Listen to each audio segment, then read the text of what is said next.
Hey guys, it's Nicole the Notary, and I'm here with a quick video. I just want to show you what a UPS drop looks like when you actually have to drop at a drop box. So I am here and I've got my documents, and the customer actually asked that it go to a UPS drop box instead of a manned UPS location.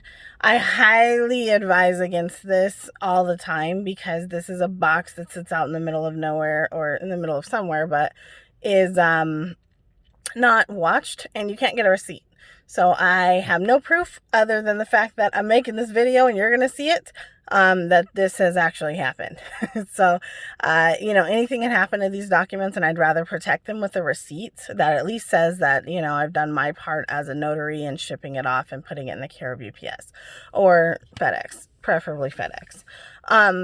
So really quick, here is a package, and this package I am sending off to the customer. Like I said, they asked that it go UPS drop.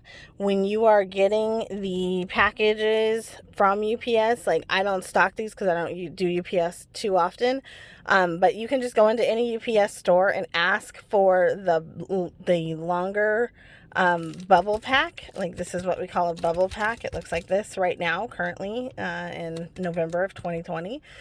This is subject to change by the time you watch this video, I'm not sure, but you get this, and I always have gotten mine for free. I've heard of people, at different franchises charging people. I think that's ridiculous. I believe, even have a note from like the UPS president that says that these are not supposed to be charged for, but they should be free. So you can just ask them for the larger bubble packs. They're bubble packs because they protect your documents from the elements like rain, like snow. They actually have bubbles in there. So if you're like me, you like to pop them. Don't do that with your customers' documents. And then you also want to get one of these. I don't know what this is called. Like FedEx calls these air bills, but UPS always gets mad at me when I call them that, and they're like, we don't call them that. So I don't know what they call them, but that's what you want to get. So I'm gonna go drop this now, and you can come with me. And let me put on my mask real quick. I'm trying to rush because I got an appointment to go to, which is great. Happy business, yay. Stick that on. This, by the way, is a KN95. And it doesn't have to be cute. I'm just going to get out the car for like 4 seconds to drop this off. So anyway, so here we go.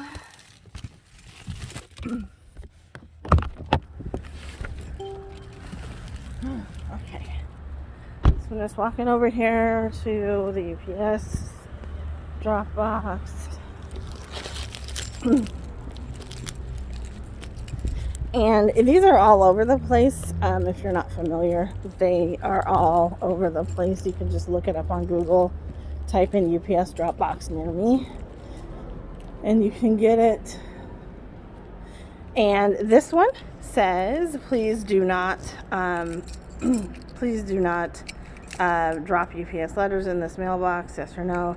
Sometimes it'll say whether or not your driver's picked up. You pull to place the shipment inside. See? Like that. That's ridiculous, and I'd be very upset if I was shipping that. And this is going to be the reason why I don't drop this there. So I helped somebody else out. Their package was stuck in there. When you drop it, make sure that your package drops inside, because otherwise it's going to be just like that guy. Anybody can reach in and pull it out. So yeah, so that's all you do. I need to take a picture though,